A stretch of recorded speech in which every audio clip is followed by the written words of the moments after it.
è storia da acabare, è ora di finirla con quei politici, con quei cialtroni che si fanno vedere solo in campagna elettorale, che del popolo non ne frega niente, che non ha capito che la gente non arriva a fine mese, che la gente non ha più i soldi neanche per pagare le bollette.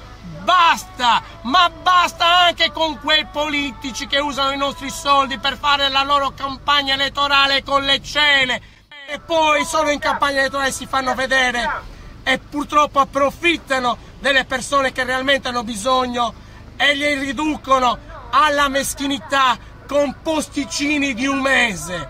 Vergogna! Noi andiamo avanti per la Sardegna libera, per il popolo sardo. Ora vado avanti e vado avanti sempre a schiena dritta e a fronte alta a proseguire il mio tour in tutta la provincia, perché devono sapere quali sono i veri ideali dei sardi e quella che è la vera via per dare dignità e una svolta alla nostra isola, alla nostra Sardegna.